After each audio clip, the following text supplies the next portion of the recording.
तंग रह गए कि 6 की रात को जब 5 की रात को जब 12 बजे हमने बसंत खोली, 12 बजे से पूरे एज द क्लॉक स्ट्रक 12 उससे पहले 1 सेकंड पहले पूरा आसमान ब्लैंक था, एक गुड्डी नहीं थी। 12 बजे से आधा मिनट पहले एक गुड्डी नहीं थी।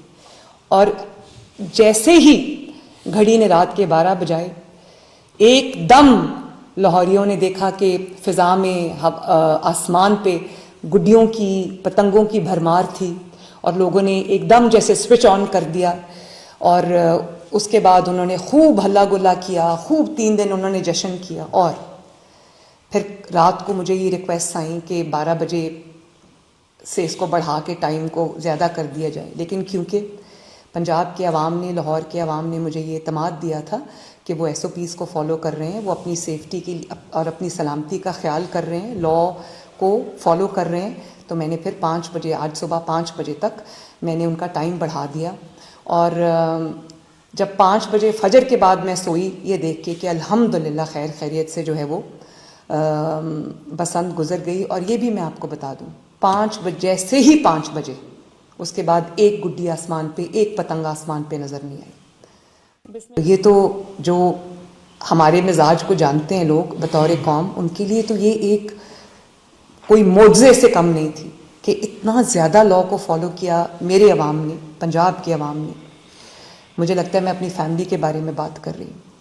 और फिर अल्लाह ताला का शुक्र है, एक भी जो कोई डेथ, पहली बार अल्लाह ताला का शुक्र है, एक भी डेथ गले में डोर फिरने से या गला कटने से नहीं हुई। इतनी बड़ी तादाद में लोगों ने बसंत मनाई, कोई छत लाहौर की खाली नहीं थी। और शाम को 4-5 बजे के बाद आसमान ऐसा, लाहौर का आसमान ऐसा लगता था जैसे पतंगों से भर गया। एक भी डेथ अल्लाह ताला के फजलो करम से गला कटने से नहीं हुई। कुछ वाक़यात ज़रूर हुए हैं, वेरी अनफॉर्चुनेट इंसिडेंट्स, जिसमें छतों से गिरे हैं लोग या इलेक्ट्रोक्यूट हुए हैं लोग।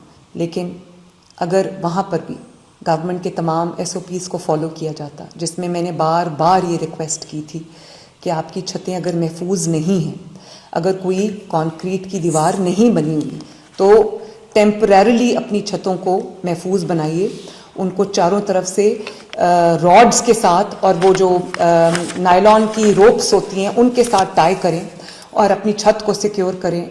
जहाँ जहाँ पे खुदा न खास्ता इस चीज़ के जो इसको फॉलो नहीं किया गया, वहाँ पर एक इनफरादी गलती की वजह से जो चंद वाक़यात हुए हैं उस पर मेरा दिल बहुत रंजीदा है। लेकिन उम्मीद करती हूँ कि आहिस्ता आहिस्ता लोग इस चीज़ को भी सीख जाएंगे। ये चीज़ उनके अंदर एक ये सराहियत कर जाएगी कि कानून की पासदारी करनी है, और हुकूमत जो भी कहती है, आपकी वज़ीर आला जो भी कहती है आपके लिए, वो आपको आपकी भलाई के लिए कहती है, आपकी सेफ्टी के लिए कहती है, आपकी सलामती के लिए कहती है, आपकी लंबी ज़िंदगी के लिए कहती है, आपकी सेहत के लिए कहती है। तो उम्मीद करती हूँ कि ये जो इनफरादी गलतियाँ कहीं ना कहीं कोई लैप्स हुआ है, 2 इलेक्ट्रोक्यूशन के वाक़यात हुए हैं और उस पे जो बच्चे खंभों पे चढ़ जाते हैं पतंग उतारने के लिए, तो वो भी कुछ वाक़यात हुए हैं। लेकिन पहली बसंत है, बसंत को खूनी बसंत कहा जाता था। उसकी वजह ये थी कि लोगों के गले कटते थे। 2-3 वाक़यात हुए हैं गले पे डोर फिरने की, और वहाँ पर क्योंकि हमारे बहुत जो एक्सपीरियंस सर्जन्स अवेलेबल थे, उनको फ़ौरन जो तिब्बी उनके लिए जो सहूलियात थी वो अवेलेबल थी, तो ज़्यादा ब्लीडिंग नहीं हुई, ज़्यादा नुकसान नहीं हुआ, और फ़ौरन जो है वो सर्जरी करके या उनको स्टिच करके उनको कर दिया गया। तो जो प्री बसंत प्लानिंग थी, ड्यूरिंग द बसंत जो विजिलेंस थी, और जो पोस्ट बसंत विजिलेंस है, मैं तो अभी ये कहूँगी कि चंद दिन अपने जो सेफ्टी रॉड्स हैं उनको लगा के रखिए, ताकि कोई अगर डोर जो है वो उड़ती उड़ती कहीं आ भी रही है तो वो आपको नुकसान ना पहुँचाए।